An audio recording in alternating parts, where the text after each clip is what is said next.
This is Kumkum. My greetings to all the viewers. Today, I take this opportunity to talk on cultural inputs in curriculum teaching. My first exposure to this novel idea happened in 2004 when I was fortunate enough to receive training from CCRT New Delhi along with other in-service government teachers from various parts of India. I am indebted to the veteran teachers and trainers of CCRT of those days, namely Rishi Vashish sir and Girish Joshi sir. Through these great trainers, I have learned how to amalgamate the rich culture of India along with the curriculum academic teaching.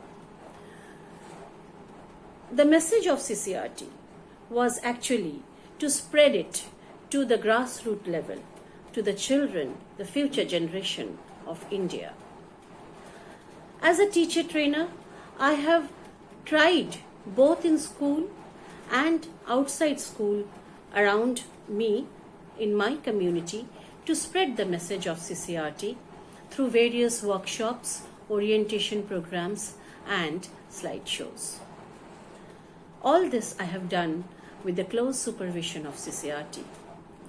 At present, I have tried to record an educational video on cultural inputs in curriculum teaching on the basis of the textbook which has been allotted in the syllabus of West Bengal Board of Secondary Education. My subject being English, I would like to exemplify how the lessons in the present syllabus of secondary level can be utilized for this purpose. Cultural inputs in curriculum teaching. Flora and fauna. Inputs in lesson 2 of Bliss, the textbook prescribed in secondary level, class 10 of West Bengal Board of Secondary Education. The name of the lesson is Fable by Ralph Waldo Emerson. The very term fable, this has a great lineage in the Indian culture.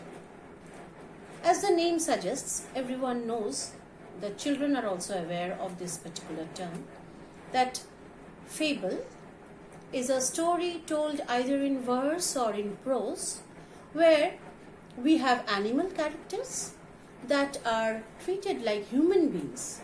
They are seen to, converse with each other, they express their feelings, etc. And each fable has a moral at the end of it. So this particular poem is a fable in verse.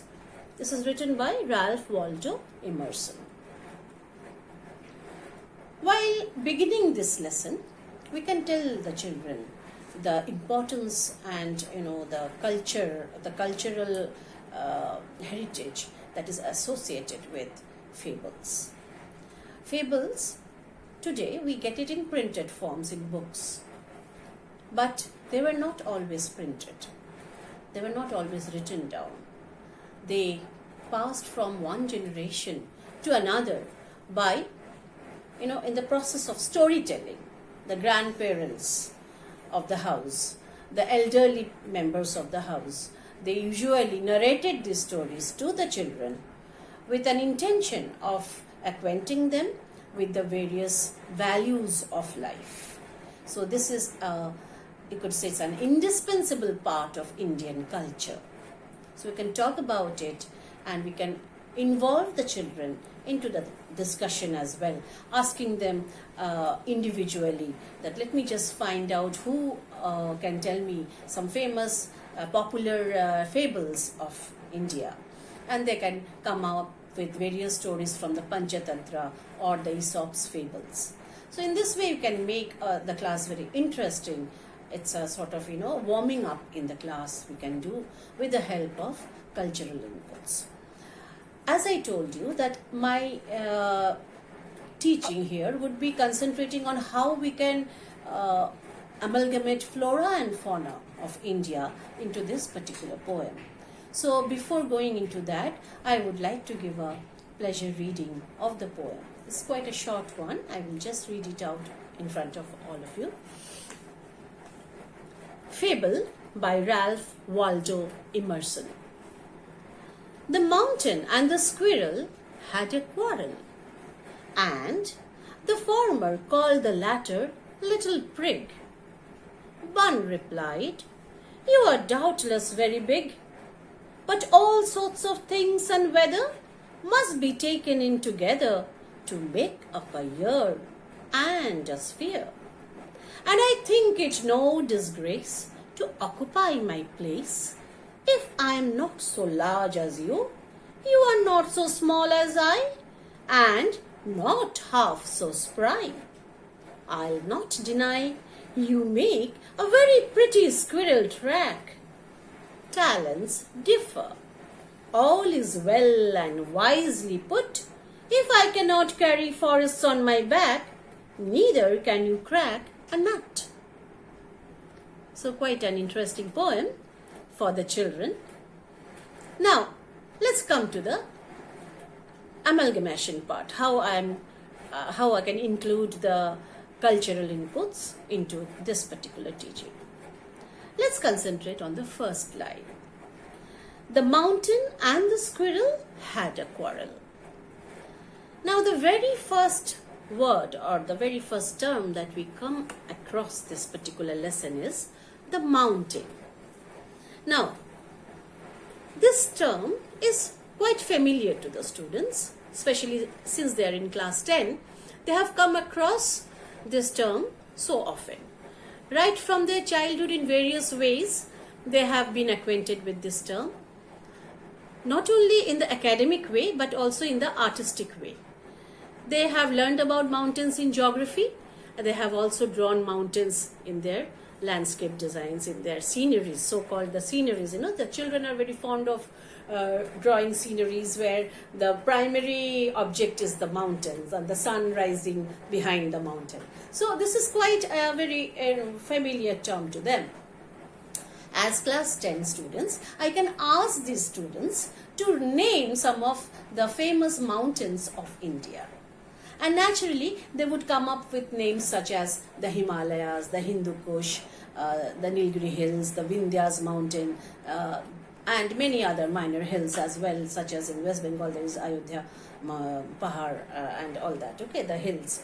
And so in this way, sort of, familiarity with the various kinds of mountains of India takes place. And along with it, we can also talk about mountain vegetation. We can talk about the rich source of livelihood from the forests based on the mountains, and how various herbs and medicines we get from there. So in this way, we can amalgamate so many aspects of India that are actually useful in our daily life, from a day-to-day life. So this is how the first term itself, we have the scope.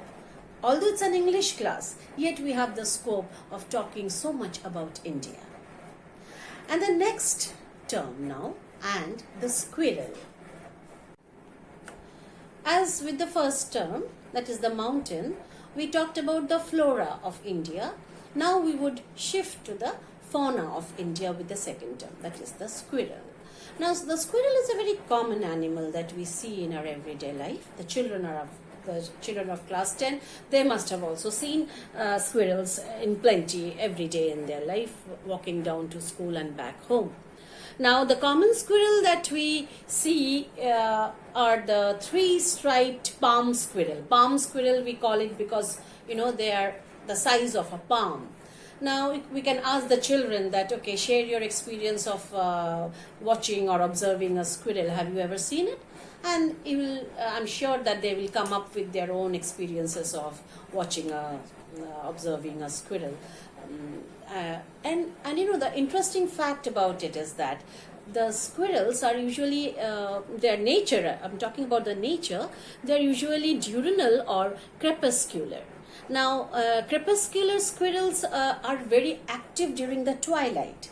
Now, you can tell the students about this new term. It's an English class, so you can always enrich their vocabulary with the type of squirrels, the habits of the squirrel, not the habitat, the habits of the squirrel.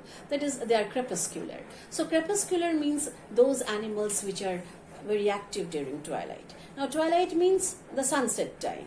Now, this is also very interesting for the children because usually their school gets dispersed around 4 o'clock, 4:30 in the twilight. Okay, so they can really become more aware of the squirrels while they walk home.